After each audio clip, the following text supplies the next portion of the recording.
Assalamu alaikum. My name is Wahid Mustafa. I'm your mathematics teacher. Today we are going to discuss Afaksan series grade 5 mathematics chapter number 2. Chapter number 2 के अंदर हम दो चीज़ों की बात करेंगे। एक आपके पास एलसीएम और दूसरा आपके पास एचसीएफ। हम एलसीएम और एचसीएफ को कैलकुलेट करने के डिफरेंट मेथड सीखेंगे और फिर हम ये भी देखेंगे कि रियल लाइफ के अंदर इन दोनों कॉन्सेप्ट्स की क्या इंपॉर्टेंस है। सबसे पहले हम चलते हैं एचसीएफ के ऊपर। HCF stands for highest common factor. Highest common factor का क्या मतलब है? हाईएस्ट कॉमन फैक्टर का बेसिकली ये मतलब है कि अगर मेरे पास दो नंबर गिवन हैं, अब कौन सा ऐसा नंबर है जो कि एक्चुअली हाईएस्ट है और वो उनको डिवाइड करता है। अब यहाँ पर हम कुछ क्वेश्चन सॉल्व करते हैं और ये मेथड फाइंड करने की कोशिश करते हैं। हमारे पास दो मेथड्स हैं एचसीएफ को फाइंड करने के। एक आपके पास प्राइम फैक्टराइजेशन मेथड है और एक आपके पास डिवीजन मेथड है। हमारे पास कुछ क्वेश्चंस हैं और इनको हम दोनों मेथड्स के साथ सॉल्व करने की कोशिश करते हैं। हमारे पास यहाँ पर दो नंबर हो सकते हैं या हमारे पास यहाँ पर तीन नंबर भी हो सकते हैं। यहाँ पर मैं पार्ट एच को सॉल्व करने लगा हूँ by using prime factorisation method. इसके लिए हम चलते हैं ब्लैक स्क्रीन के ऊपर। हमारे पास तीन नंबर हैं जिसके अंदर 36, 56 and 64. So these are three numbers and we have to find their HCF but by using prime factorization method. So prime factorization के लिए क्या करना है? आप 36 को लीजिए और इसके इस तरह से प्राइम फैक्टर बनाइए। प्राइम फैक्टर्स का मतलब है कि आपको जस्ट प्राइम नंबर्स यूज करने हैं। First one is 2। 36 को 2 पे डिवाइड कर दीजिए। 2 पे डिवाइड करने का मतलब है उसका half. This is actually 18। Then again अब आप यहाँ पर अगर लेट्स सपोज आपको डायरेक्ट से 18 की समझ नहीं आ रही, अब इसको आप लिख के डिवाइड कर सकते हो। Like we can write like 36 divided by 2। So we have 2 1 times 2 then 1। अब यहाँ पर 6 को नीचे ले आइए 6। So we have 2 8 times 16। So in remainder we have 0. So the quotient is 18. So that's why I have written 18 here.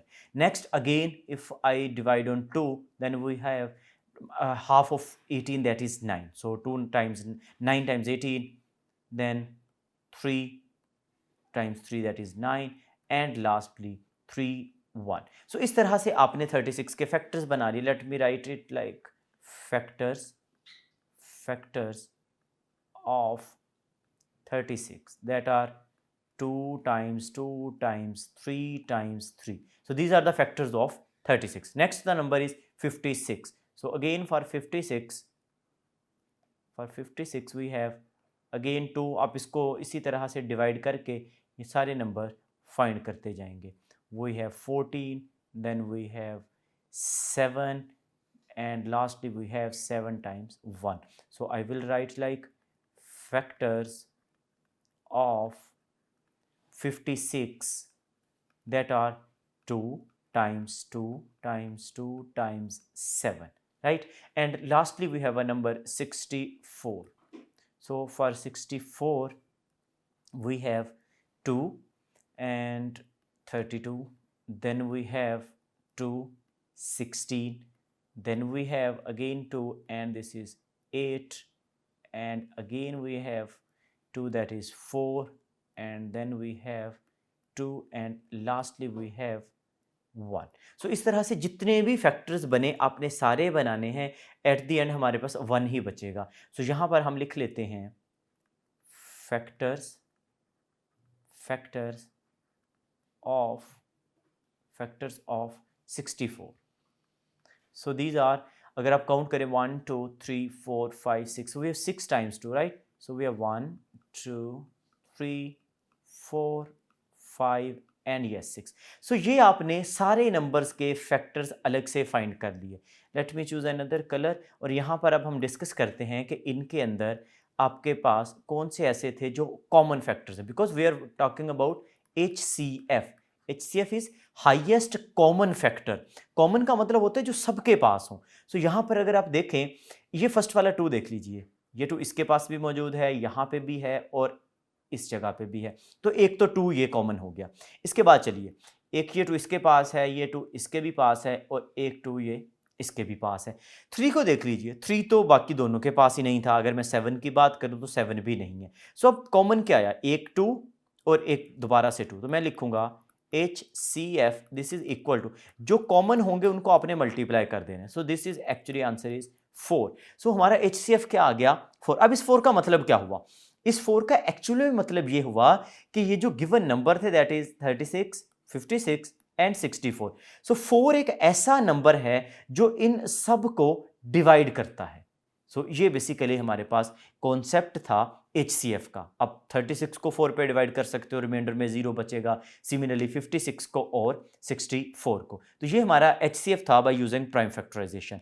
Next हमारे पास यहाँ पर दूसरा method that is called division method. Again for अगर आपके पास 2 नंबर हैं या 3 नंबर हैं, आप यहाँ पे उसको सॉल्व कर सकते हो। यहाँ पर लेट्स सपोज मैं एक नंबर चूज कर रहा हूँ और इसको हम सॉल्व करने की कोशिश करते हैं। जैसे कि आप पार्ट बी को देख लीजिए, वे 45 एंड 75। सो इसके लिए अगेन हम ब्लैक स्क्रीन पे चलते हैं और इसको सॉल्व करने की कोशिश करते हैं, but this time we are using division method. 45 and 75 division method को हमने सॉल्व करना है HCF को फाइंड करने के लिए।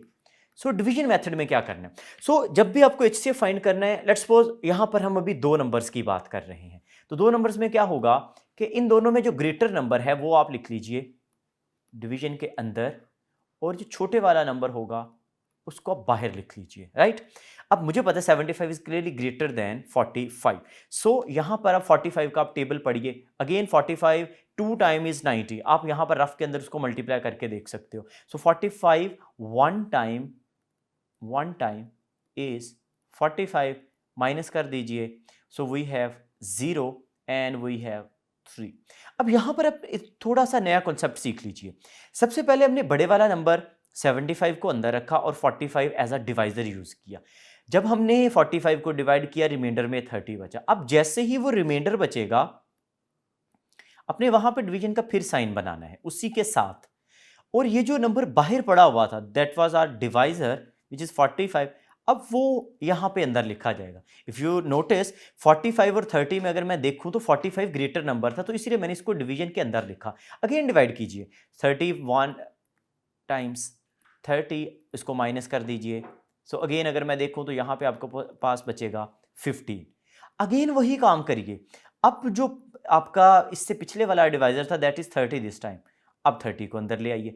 ये प्रोसेस आपने तब तक चलाते जाना है जब तक आपके पास फाइनल आंसर में 0 नहीं बचता। सो यहां पर 15 2 टाइम 30 और यू सी रिमाइंडर में क्या बच गया, 0। सो अब यहां पर आपका प्रोसेस आकर स्टॉप हो जाएगा। आपने इस प्रोसेस को इतना सॉल्व करना था कि आपके पास रिमाइंडर के अंदर 0 बचना जरूरी था।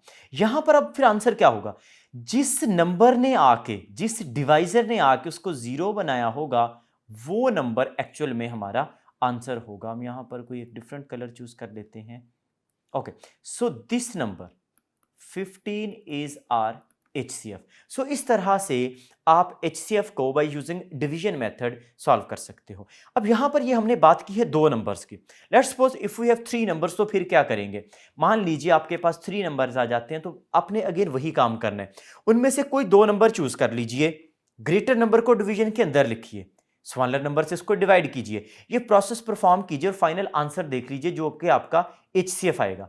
अब इस HCF को और वो जो थर्ड नंबर आपका रहता होगा, उन दोनों को दोबारा सॉल्व करेंगे आप। जैसे मैं यहां पर आपको स्क्रीन पे दिखाता चलो, we have 26 90 and 98, right. So let's suppose I am choosing the first 2 digits that is 26 and 90। तो 26 और 90 इन दोनों का आप HCF फाइंड कर लीजिए। अब आपको HCF का मेथड फाइंड करना आ गया है, आप डिवीजन मेथड से उसको फाइंड कीजिए। अब HCF का डेफिनेटली कोई ना कोई एक आंसर आएगा।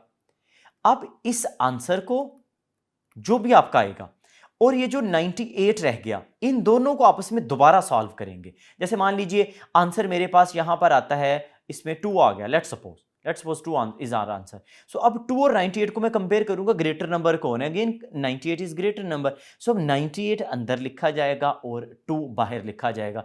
प्रोसेस तब तक परफॉर्म करना है जब तक रिमाइंडर में 0 ना बच जाए। So this was the method for HCF using division method. अब समटाइम आपको कंडीशंस नहीं लगाई जाती, जैसे यहाँ पर लिखा है find the greatest possible maths. Greatest का मतलब भी एक्चुअल में HCF है। यू कैन यूज इधर method, or you can use prime factorisation, or you can use division method.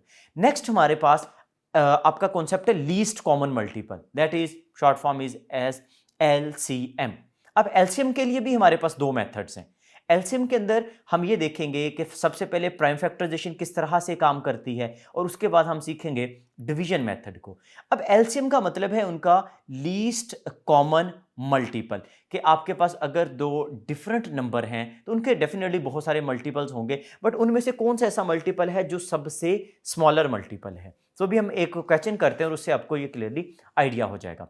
LCM को फाइंड करने के लिए जब हम प्राइम फैक्टराइजेशन की बात करते हैं तो यहां पर एक सिंपल सा फार्मूला है। एलसीएम को फाइंड करने के लिए हम कॉमन फैक्टर्स और नॉन कॉमन फैक्टर्स दोनों को मल्टीप्लाई करेंगे। इस बात का क्या मतलब हुआ, मैं आपको एक एग्जांपल से सॉल्व करने की दिखाता हूं। जैसे let's suppose we are choosing this time part F in which there are numbers 44, 54 and 70। We have 3 numbers, right. मैंने 3 नंबर्स वाला चूज किया। इसको हमने करना है यूजिंग डिवीजन मेथड। जैसे इसको सॉल्व किया, अब इसी क्वेश्चन को सॉल्व करने लगा हूं दोबारा से, लेकिन इस दफा हम मेथड जो यूज करेंगे वो आपका डिवीजन मेथड होगा। हम अगेन यही आपके पास तीनों नंबर्स लेते हैं जिसके अंदर हमें नजर आ रहा था 44, 54 and 70, but this time we will use division method. Division method. So division method में क्या करना है, ये कंपैरेटिवली आपको शॉर्टर फील होगा। इसके अंदर आप तीनों नंबर्स लिखेंगे 44, दरमियान में कॉमास प्लेस करेंगे 54 एंड 70 लाइक दिस। अब आप इन नंबर्स को एक साथ ही डिवाइड करेंगे। प्राइम फैक्टराइजेशन में आप सेपरेटली उनको सॉल्व कर रहे थे, बट दिस टाइम आप एक ही नंबर चूज करेंगे। जैसे मैं 2 ले रहा हूं सबसे पहले, तो ये उसका हाफ कर देगा, उसका भी हाफ कर देगा और इसका भी हाफ कर देगा, राइट। नेक्स्ट आप अगेन 2 लेंगे, ये 11 हो जाएगा, बट 27 यू नो 2 के टेबल में तो आता ही नहीं है because 27 is an odd number. So जो उसमें नहीं आएगा आप उसको वैसे ही नीचे उतार लेंगे, तो 27 पे कोई फर्क नहीं पड़ेगा। Then we have number 35, again 35 भी वैसे ही आ जाएगा। सो जब आप डिवीजन मेथड यूज करते हो, जो डिवाइड हो जाए उसको कीजिए, जो नहीं हो रहा उसको आप वैसे ही नीचे ले आएंगे। अब 2 के टेबल पे मुझे पता है ये तीनों डिवाइड नहीं हो रहे because these 3 are actually an odd numbers, right. So next, अब मैं इससे नेक्स्ट नंबर पे चलता हूँ 3 पे। अब 11 3 के टेबल में नहीं आता तो 11 को आप यूज नहीं करेंगे, बट 27 आता है, दैट इज 3 टाइम्स 9। 35 के लिए अगेन प्रॉब्लम है तो 35 वैसे ही लिखेंगे। नेक्स्ट चलिए, अगेन 3, 11, 3, 35 अगेन वैसे ही रहेगा। इसके बाद चलिए we have again 3, let me write it again 3, yes 11, 1 and 35। You see यहां पर आपका 3 वाला तो 1 हो गया। अब आपने इतना इसको करना है कि एट द एंड सारे 1 रहने चाहिए। सो इसके बाद हमारे पास जो नंबर्स हैं, मैं उससे बड़े पे चलता हूं, दैट इज 5।